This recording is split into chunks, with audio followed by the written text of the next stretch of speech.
Well, good afternoon, everybody, and welcome back for our final of our 4 lectures at Virtual Expo AM Spring 2021. My name is Tim Easter, and I'm your host.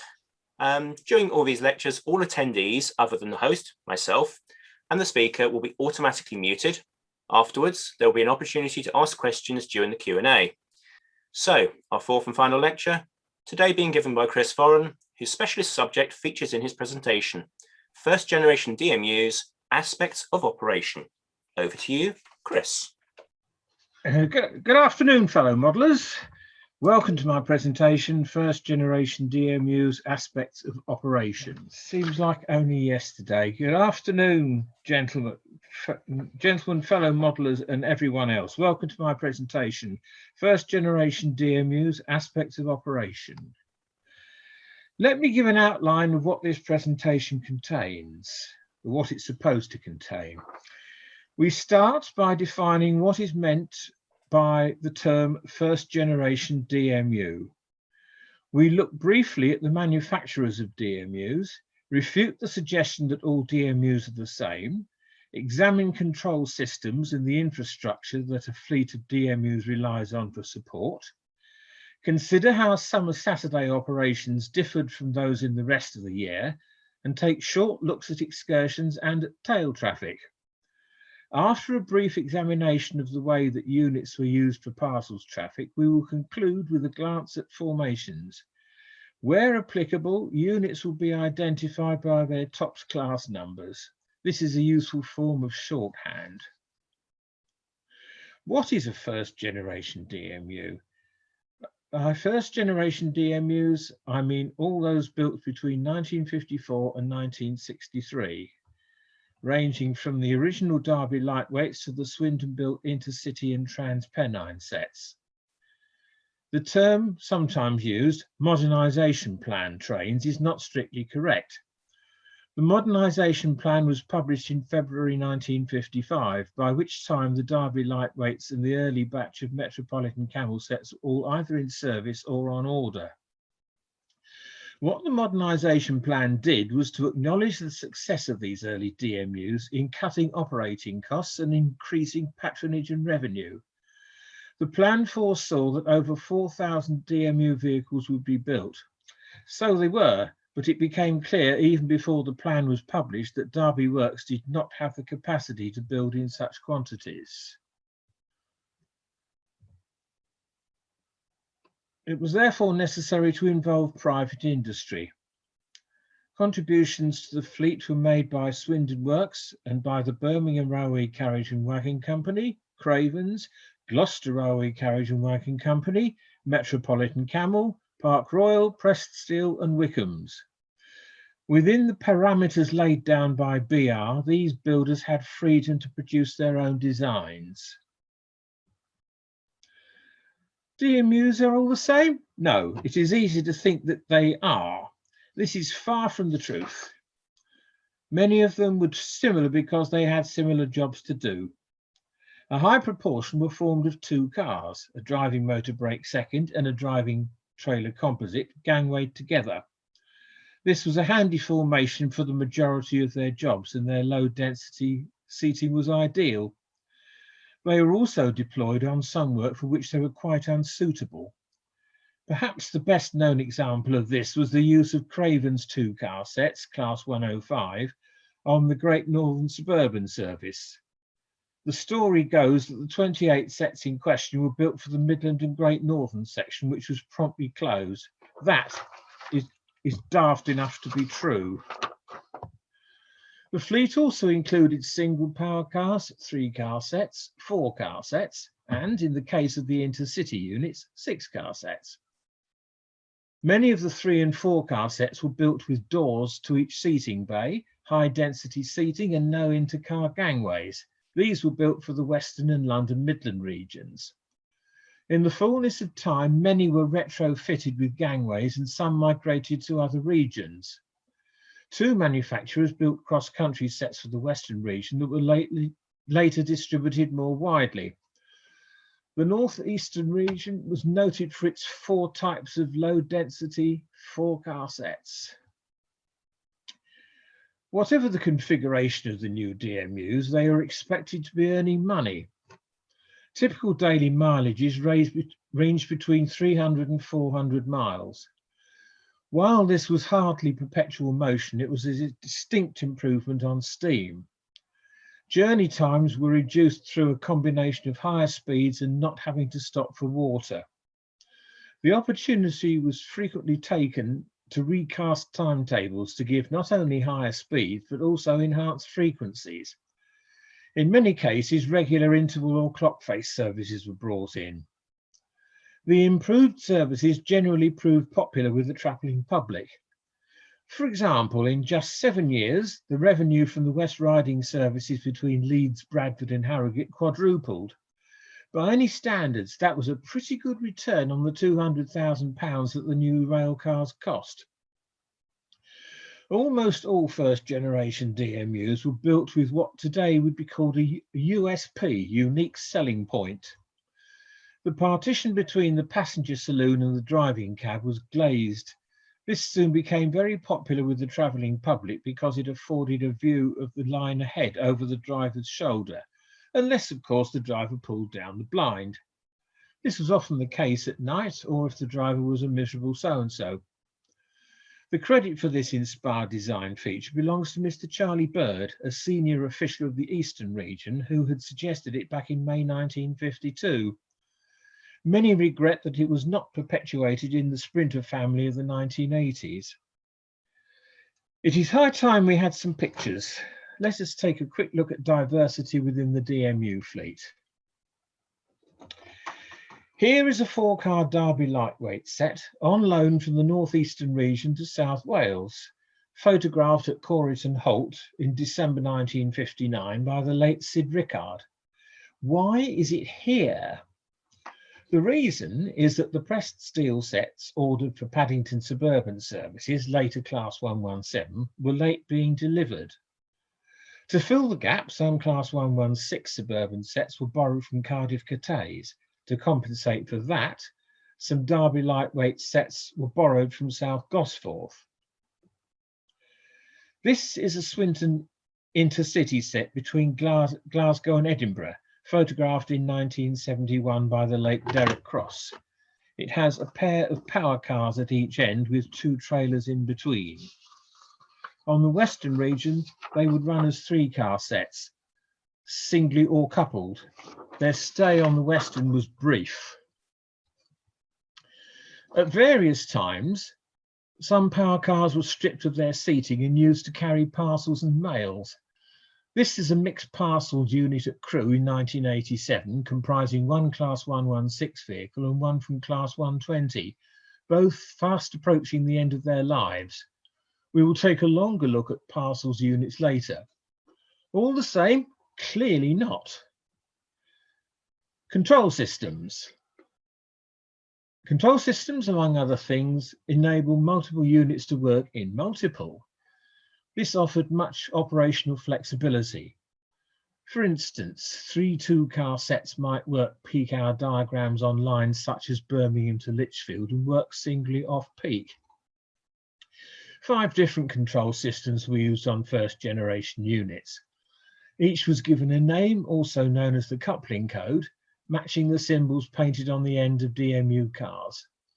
The majority were equipped with the blue square system, which first appeared with the Derby heavyweights or Lincoln sets, later Class 114 of 1956. The next most widespread was yellow diamond. This was fitted to all but the pioneering batch of Derby lightweights, to the Metro Camel so-called lightweights, which were so described to distinguish them from their later and far more numerous blue square counterparts, which became Class 101, and the 3 parcels cars, Class 129, built by Cravens. The 8 original Derby lightweight power twins built for the West Riding in 1954 could only work with one another and were given the red triangle coupling code. After they were withdrawn in 1964, this code was subsequently applied to the Class 127 sets at Cricklewood. This was because they had hydromechanical transmissions that caused compatibility problems with some blue square stock. The early intercity sets built at Swindon for use in Scotland and between Birmingham and Swansea could only work with one another and had the white circle coupling code. Finally, the 20 Derby 3-car suburban sets built for the Lee Valley service out of Liverpool Street were equipped with hydraulic transmissions and were given the orange star coupling code. One limitation of the control system was the number of powered vehicles that could be formed into one train. In the case of the dominant blue square system, it was 6 power cars. In practical terms, this meant that up to 6 2-car sets of 1 power car and 1 driving trailer could be multied up to give a 12-car train. The limit for 3-car sets of 2 power cars and 1 trailer, such as Class 116, was 9 vehicles. These limits were sufficient for operational purposes. Other control systems may well have had different limits. This photograph of the interior of a Derby lightweight cab, Yellow Diamond, suggests that 8 powered vehicles could be controlled. The panel to the right of the driving cab door has 8 buttons for the driver to start the engines and lights to show that they're working. The picture also shows the glazed partition between the cab and the passenger saloon. Once blue square stock began to come on stream in sufficient numbers, some of it was allocated to areas that had originally been given Yellow Diamond stock. These older sets were reallocated or cascaded. For instance, some of the Derby lightweights first allocated at Llandudno Junction in 1956 were sent to Bletchley once their blue square replacements had arrived. This process began as early as 1957 when some Gloucester twins, later Class 100, were delivered, but there was still a Derby lightweight presence at Llandudno Junction in 1964. In the fullness of time, service reductions and line closures led to a surplus of stock. The non-blue square units were declared non-standard and were mostly the first to go. Until then, it was necessary to segregate the incompatible sets. On the Great Eastern section, for example, this was done by specifying in the carriage working programmes which duties were to be worked by particular types of set: Metro Camel, lightweight, Craven or Wickham unit, or 3-car Derby suburban unit, the latter being the orange star variety rather than blue square back in 1959. Segregation was also achieved by the way that sets were allocated to particular depots. Those seeking to run DMUs on their layouts need to bear all this in mind. One very famous exhibition layout was observed with a Derby lightweight coupled to a Craven set.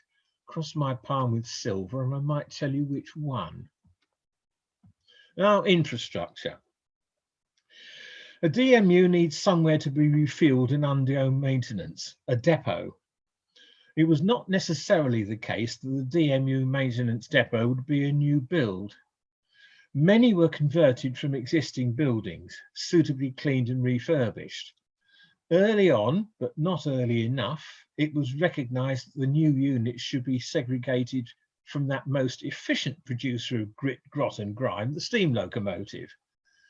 The first depot to be entrusted with the care and maintenance of DMUs was Bradford Hamilton Street. Here, an almost new Derby lightweight unit of the first batch is sharing its lodgings at Hamilton Street with an almost life-expired N1 062 tank. The performance of the DMUs suffered from the ingress of dirt, and it proved difficult to keep the passenger accommodation clean and to carry out maintenance tasks adequately. It took 4 years to evict steam totally from Hamilton Street. Later, much later, the old steam shed was replaced by a purpose-built diesel depot. The lessons of segregation had not been learned by the time DMUs were allocated to West Cumberland in 1954 and 1955. At both Carlisle, Upperby and Workington, the units were still maintained alongside steam locomotives, and it was impossible to keep dirt and ash from penetrating their delicate mechanical parts. Now, this is more like it. Eventually, some purpose-built depots were constructed to maintain the new units.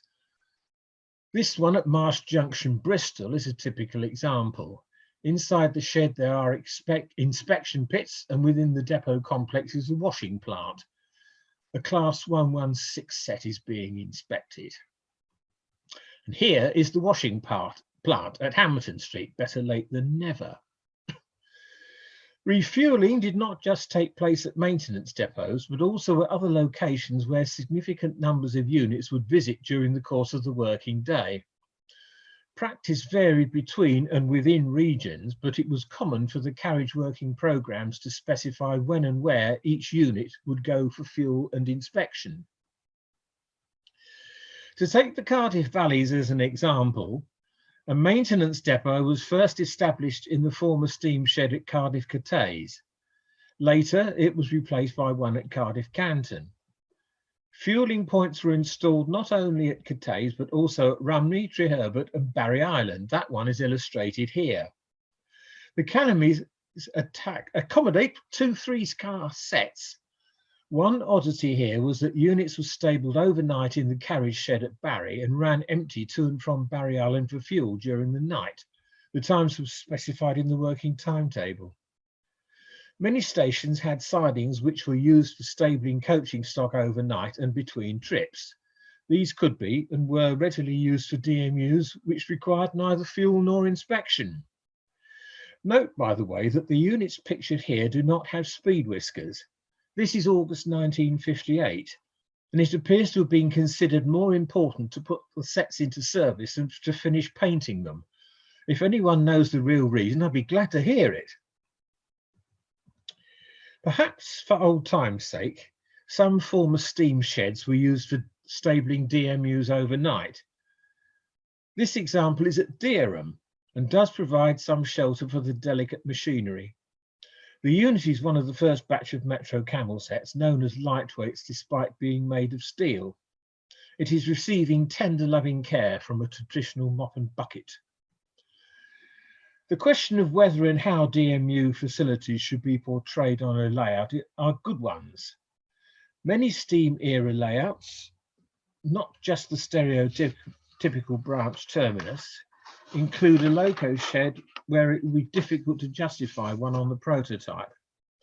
Those who aspire to run DMUs on their layouts may find it easier and more realistic to have the depots and fueling points off stage. Now we turn to summer Saturdays. An important characteristic of summer Saturday operations was the proliferation of long-distance trains taking holidaymakers to and from their chosen resorts. To make room for these extra services, it was necessary to use paths allocated to local stopping trains. Let us look first at the Western Regions line between Exeter and Newton Abbot, carrying trains to and from Plymouth and Penzance and to and from Torbay. In summer 1957, the operators attempted to fit a quart into a pint pot by scheduling many more trains than there were paths. This plan came spectacularly unstuck. At one stage on a particularly bad Saturday, 27th of July 1957, every signal between Exeter and Newton Abbot had a train standing at it. There was no choice but to run fewer trains in subsequent years. By 1960, the first DMUs had reached the West Country and were put to work on local services. Here is one of Lara's Class 118s bound for Newton Abbot, photographed by Peter Gray not long after delivery. For want of paths, the local service was drastically reduced on summer Saturdays, and several units found themselves in need of work. An ingenious part of the solution was to use 3 Class 118 sets in multiple on a succession of the surviving stopping trains: Newton Abbot to Exeter, Exeter to Taunton, Taunton to Bristol, Bristol to Cardiff, and Cardiff to Porthcawl. These units had 2 toilets per set, and that time no inter-car gangways. Whether any hardy passengers ever made the whole 7-hour journey from Newton Abbot to Porthcawl is a good question. It appears that the day trip to Porthcawl ceased after the 1961 summer timetable and was not well photographed. However, here is the next best thing. In 1962, there was a different long-distance DMU working, the 7:45 AM Newton Abbot to Swansea. Here it is, photographed by Mike Fox, passing Burliscombe. It is formed of two Class 119 cross-country sets which had toilets in first class, and a Class 116 suburban set with neither, displaced from the eastern and western valleys in South Wales by closures. By 1961, the branch from Brent to Kingsbridge had been taken over by single power cars, which were adequate for the traffic on offer, except on summer Saturdays. The weekday service was supplemented by some steam-hauled trains and a through portion to and from Paddington. In addition, as shown here, the expedient was adopted of attaching a non-corridor brake composite to the single power car. To judge from its exhaust, the diesel is not liking it one little bit. We shall deal with tail traffic shortly. Another main line which surrendered its stopping trains on summer Saturdays was that along the North Wales coast. Many of the Derby lightweight sets based at Llandudno Junction were made available to assist in moving loads of holidaymakers. In the 1957 summertime table, 8 car formations were put to work on a service from Llandudno to Birkenhead and back, and, as seen here at Chester, on a Prestatyn Manchester Exchange Llandudno diagram. On top of that, rakes would be DMUs would be sent empty from Llandudno Junction to Stockport or Tunstall to return loaded to North Wales. The burden of moving holidaymakers was shared by similar sets from Monument Lane, Birmingham, which were used on such services as the 8:35 AM Smethwick to Llandudno and the 2:25 PM Llandudno to Birmingham New Street. So here we are at excursions. While we are discussing summer workings, it is logical to consider excursions. A cheap day out by train had long been popular with the travelling public and was seen by the railway management as a good way of making money. It was not long after the arrival of the DMUs that they were to be seen in unusual places. Here are just a few examples. The first is an 8-car formation of Derby lightweights from Birmingham climbing out of Bath Green Park bound to Bournemouth via the Somerset and Dorset line. Sadly, the date is not given. The photograph is by Ronald Toop. On the 12th of July 1958, one of the original Swindon intercity sets was used for an excursion from Birmingham Snow Hill to Paddington. John Faulkner was on hand to record its arrival. And here, at Horsham on the southern region, is a pair of early Metro Camel sets forming an excursion from Southend and Tilbury to Brighton in June 1959. We must not forget rail tours, which are essentially specialised and private excursions. So many have been formed with DMUs over the years, and here is just one. It is the RCTS Thames and Avon, seen here at Radstock on the 6th of April 1968. The Class 117 set has been strengthened to 4 cars with a Class 101 trailer. The late Hugh Ballantyne took the photograph. The term tail traffic refers to individual vehicles attached to the rear or tail of a train for operational reasons.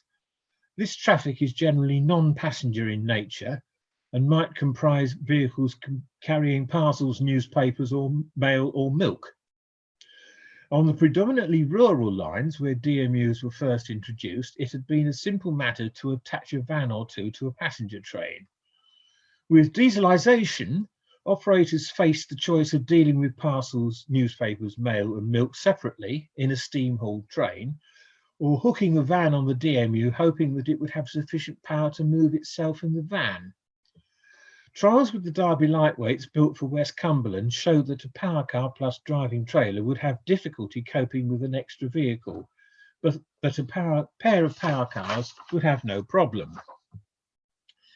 When the Lincoln sets, the Class 114s or Derby lightweights, were first introduced, it soon became clear that they were underpowered and could not cope with tail traffic. Short term, several of the sets were disbanded. The driving trailers were put in store and the power cars attached to other sets to provide 300 more horsepower. Long term, the decision was taken to install more powerful engines of 230 horsepower each, 460 per power car. Problem solved. Here is an example of a train with tail traffic. This Class 121 single power car, forming the 3:6 p.m. Maidenhead to Aylesbury, is hauling a 42-foot ex-LMS Gov near Saunderton on the 29th of August 1961. It will return from Aylesbury later in the afternoon, hauling a different van. According to the carriage working programme, the single power car would have been attached to a driving trailer earlier in the day. This picture by Brian Hairsnape shows a pair of single power cars crossing the Royal Albert Bridge on the 30th of April 1962 with two less than immaculate loaded milk tanks in tow. Rather than stop the milk train at Saltash, it was apparently deemed preferable to trip the tanks to Plymouth and attach them there while the milk train was being remarshalled. Note that whoever coupled the power cars at Lara Depot has deprived the passengers of the view ahead over the driver's shoulder. We've already seen an example of passenger carrying tail traffic at Kingsbridge. Here is an example recorded at Birmingham Snow Hill in mid-1958. A pair of Class 120 cross-country sets bound for Hereford and Cardiff is hauling a Corridor Second of Great Western origin. It would be interesting to know whether this was a one-off or a regular working. Although it is strictly outside the scope of this presentation, this irresistible picture was taken by the late Tom Williams on the 30th of April 1957. It was a cattle market day at Stratford-upon-Avon. The Great Western railcar and its tail are bound for Leamington Spa. The railcar's pair of underfloor engines developed a surprisingly low total of 210 horsepower. Whether a BR single power car with 300 horsepower at its disposal could have shifted such a load is a good question. There are only 13 purpose-built diesel parcels cars, divided between the Western and London Midland regions. Their use was not confined to carrying parcels, and it was not long before some were employed as, in effect, surrogate locomotives.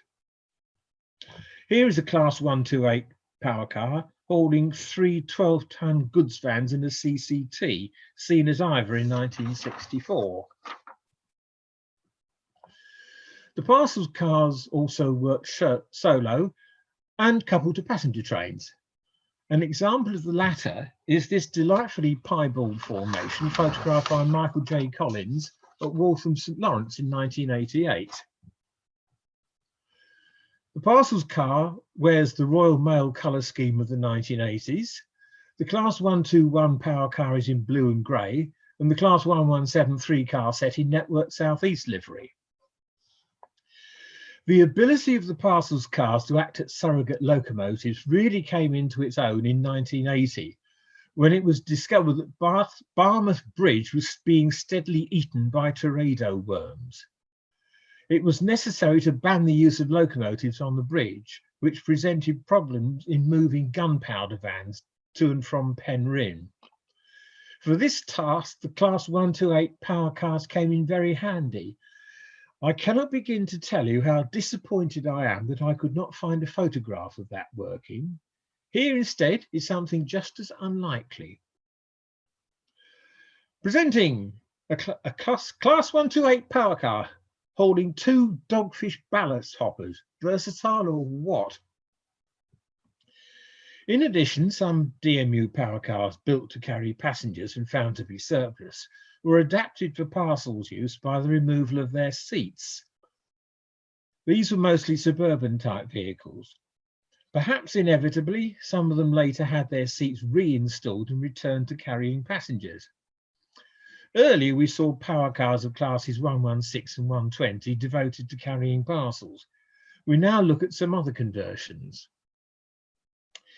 This one dates from 1969, when a pair of 116 power cars had their seating removed and were paired with two general utility vans for an overnight air freight parcel service between Bristol and Hayes, from where the parcels went by road to Heathrow Airport. Although these DMU vehicles were withdrawn in 1972 after fire damage, the principle of using assorted parcels vans as DMU trailers was established. Around 1987, 5 114 units were dedicated to parcels traffic. They were equipped with roller shutter doors to facilitate loading and unloading of brutes. This example, seen at Leeds, bears the new Royal Mail livery. Behind it are two Class 128 power cars in the same livery. Earlier, in 1985, 22 Class 127 power cars were subjected to an even more drastic rebuild, involving not only the fitting of roller shutter doors, but the sealing of all doors, plating over all windows, and removal of all interior fittings. This pair, at least, was decked out in a new Red Star livery of two-tone blue with a red stripe. The lettering under the red stripe reads "Express Parcels" on the rear vehicle and "Newspapers" on the leading car. The set is seen here passing Berkhamsted on the 1st of February 1987 on a southbound working from Bletchley. Now, formations. Me. There are several strands to this topic. The first to realise is that DMU cars were not always partners for life. A power car did not always haul or propel the same trailer. Sometimes it was found necessary to swap vehicle between sets for mechanical reasons. The second is that DMU cars were not always kept in neat and tidy sets. As early as 1957, there was a comment in the railway press to the effect that at Tyseley Depot it was most unusual to find a set still formed as it had left Derby Works. Some depots, such as Cricklewood, made no obvious attempt to keep cars together. Some types of three-car unit found on the Western region were built with more power cars than trailers. There were operational requirements for power twins in some places. One such was the Central Wales line, where the sets were required to have powerful headlights because of the numerous level crossings. Another was the Cairn branch, where the absence of the trailer from a three-car set made it easier for the power cars to shift the tail traffic of sausage vans. On Saturdays, there were more passengers and sausages, so a three-car set was used. On some other lines, two cars were quite sufficient to meet passenger demand, and no need was seen to lug around one more coach full of fresh air. Here is an unusual example of two Class 116 power twins working together, photographed by the late Sid Rickard. The train is the 11:42 AM Saturdays only Barry to Llantwit Major and is passing Barry Siding's box in July 1959. Despite more than half a lifetime of interest in the Cardiff Valleys, I was not aware of this working until I found the photograph. In this neck of the woods, some trains were shown in the public timetable as second class only except on Saturdays. If this applied in 1959, and there is nothing in that year's public timetable to suggest that it did, one of the power twins would have been replaced on its diagram by one of the three-car sets spare at Barry Island between 9 AM and 4 PM. However, that does not explain why the two power twins were coupled. Research is ongoing. Then there were hybrids, more than one design in a set. The scope for pick and mix was infinite. And with the eventual disappearance of control systems other than Blue Square, all things were possible. Here are just a few examples. The first is one of Tyseley's finest. A driving motor second of Class 116 leads two Class 112 single power cars from Wellington to Leamington in April 1959. The late Michael Mensing took this photograph. And this one. One of the more notable hybrids was found on the Western region. In 1961, 3 corridor composites of Hawksworth parentage were wired up to work in cross-country sets. Their dark green livery clashed with the lighter green carried by the DMUs. By 1967, they were life expired and were replaced by 3 Class 101 trailers for the northeastern region. The units seen here are Class 119 sets, allocated to Bristol, but working from Westbury in September 1961 on a diagram which included this midday trip from Paddington to Oxford and back. The book where I found this one says, this is one to confuse the modeller. A Class 101 trailer brake second is flanked by 2 power cars from a Class 104 4-car set. The ensemble is seen at Selby. By the late 1980s, the surviving DMU fleet was beginning to show its age, and increasing ingenuity was required to keep it serviceable. This is one of several combinations of Class 115 power car and Class 108 driving trailer put to work on the Chiltern line out of Marylebone. Mel Holly photographed it at Watford South Junction in July 1990. Finally, here is a combination of Class 100 driving motor and Class 105 driving trailer at Spalding. A similar formation operated out of Tyseley for many years and has been ably modelled by Jim Smith Wright. Yes, that is all, folks. I'm happy to try and answer questions.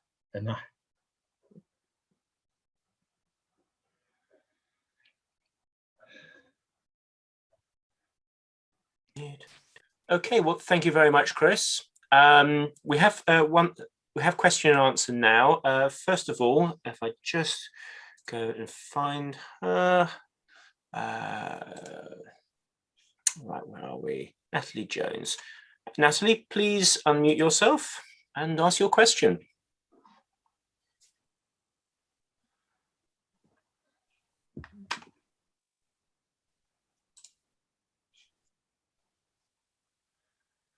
I'm glad I'm not the only one having technical trouble.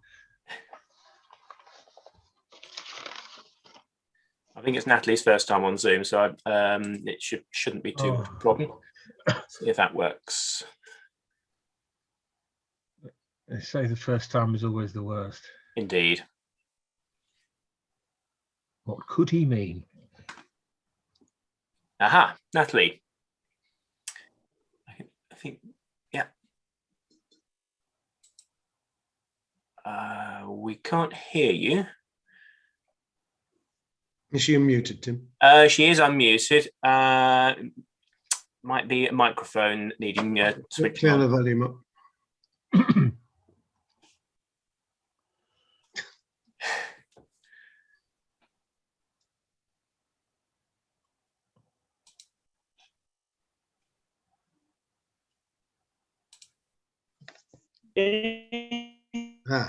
We can hear you now. Oh. There is a presence. Yes. Right. Now, question is. And the number of participants is dropping like a stone. Oh dear. Yes. Don't worry about that. Right. Let's try that. You see, I've infected everybody with technical trouble. Don't worry about it, Chris. Right, Natalie, can you hear us? And are you able to speak? I can hear you, Tim, but can you hear me? We can indeed. I wasn't actually wanting to ask a question, but it seems rude not to now. Okay, right. Okay. I would like to say it's good to see you, Chris, and to hear your dulcet tones again. Well, thank you, Andy. You've done brilliantly. I don't know what you were worrying about. And I've really enjoyed listening to your talk. Thank you. And it's been good. And I'll need to have a look at doing even one myself, possibly droning on about anything. a unit. Careful, Natalie, we might book you. We've got to do another one.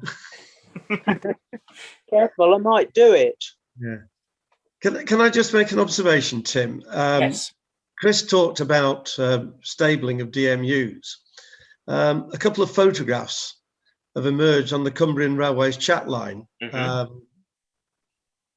the last couple of months of Derby lightweights being maintained in carriage sheds,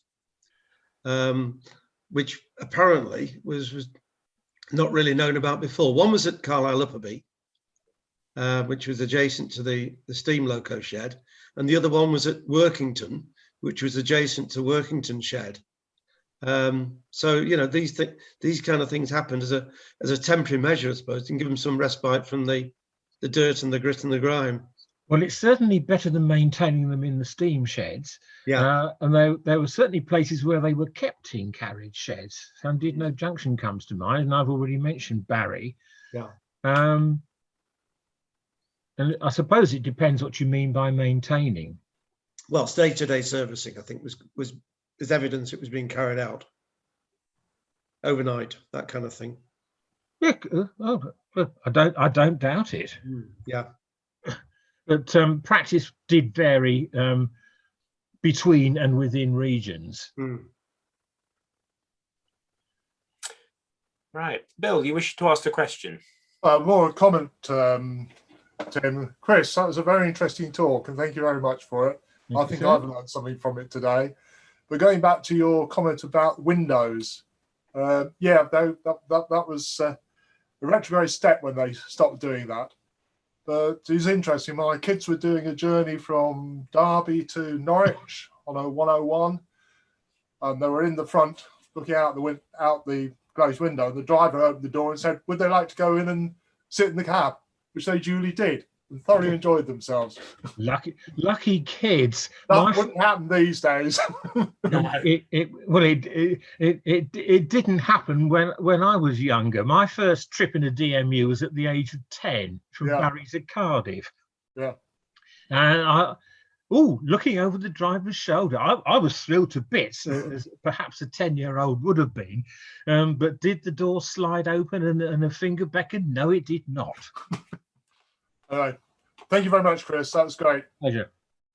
Absolutely. Thank you, Chris. That was really, really informative. And even, there's quite a few things I didn't realise, and especially one or two of those photographs, which were absolutely fascinating to see. Well, I must say it's been fun putting it together. My scanner has just about cooled down now. Excellent. Right. Anybody else wish to ask a question? Please raise your hand. Yes, Alan, please unmute yourself. Just to add to what Chris said about stabling, DMUs were stabled at the end of Shrewsbury Station towards the Abbey Foregate towards Wolverhampton line for many years, and in fact still are. And there was carriage facilities there. I do not know about refueling, but they definitely did not go to the old steam shed. That I can most certainly say. Well, I think the lesson had been learned by then. Yeah. Well, thank you, Alan. So I could also add my best trip was actually in the cab of a DMU across Barmouth Viaduct. But that is a long story. Both ways. It gets better and better. Right. You are a fortunate man, sir. Yeah, but the tour organizer wasn't that happy with me. But the driver was. Right. Any more for any more? Okay. Tony, please unmute yourself.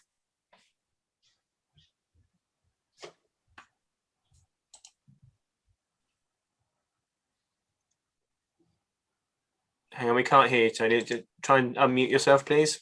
Yep. How's that? Yeah, that's fine. Yeah. I was based in Hull in the 1950s, 60s. And when the DMU fleet arrived to work the long gone Hornsey, Withensea branches, who Mm. initially stabled at the old Springhead Locomotive Works of the Hull and Barnsley, where there were temporary fueling facilities installed, while they cleared the site of Botanic Garden steam shed and rebuilt it as a carriage maintenance depot. And I was interested in your comments on the 114s that were based in Lincoln. Yeah.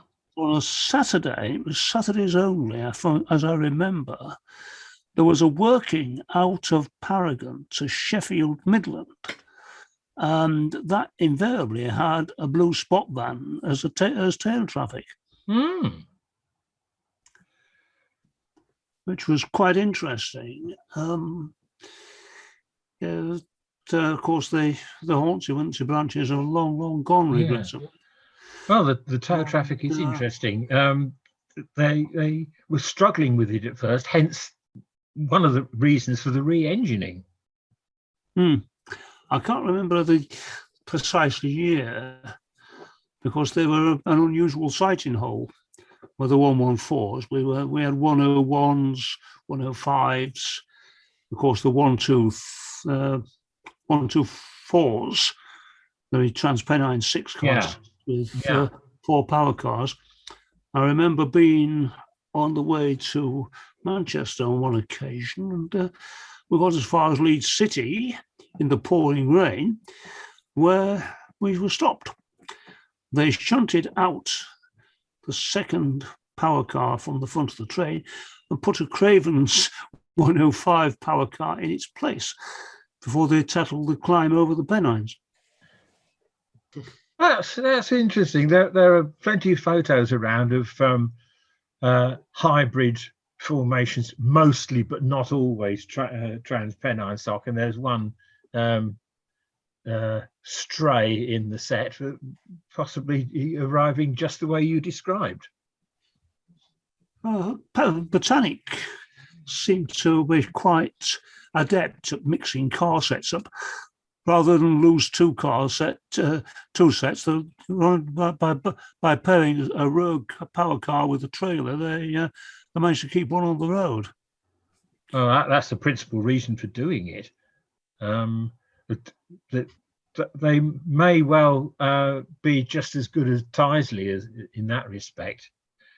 Tyseley was almost the undisputed champion of pick and mix, I think. Yeah, especially towards the end. Thank you very much indeed, Chris. It's been a very interesting afternoon. Thank you kindly. While I think about it, Tony, that trip you described, did you leave Leeds via the Leeds New Line or via Morley? Can you remember? Sorry, I'm struggling to hear you. Oh, right. The route you took out of Leeds on that trip, can you remember where you went, whether it was via Morley or via Leeds New? It was a Manchester working via Huddersfield, and they were very sensitive, I gathered afterwards when I was talking to the driver, about going over the Pennines with less than 4 power cars on a 6-car set. I'm not surprised.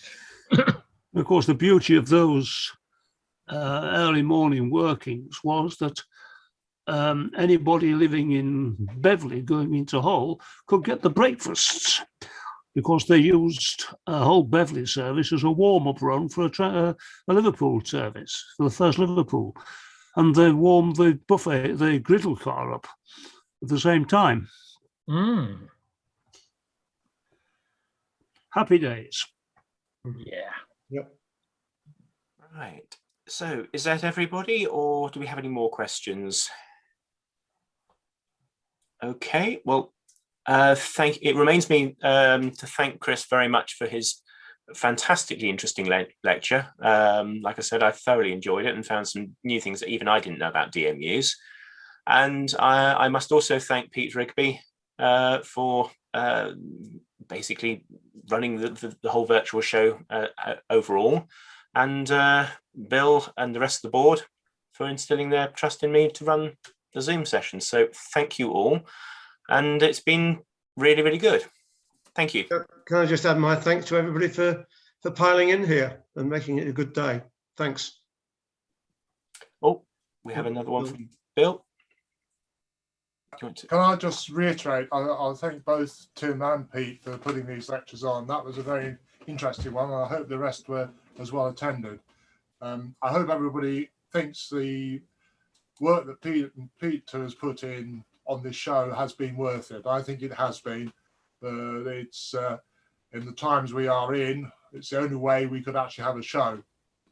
Hopefully next year we'll be back to having a real show at Bracknell at this time of year. Yeah. Natalie, you wish to ask another question or put your hand up? Or...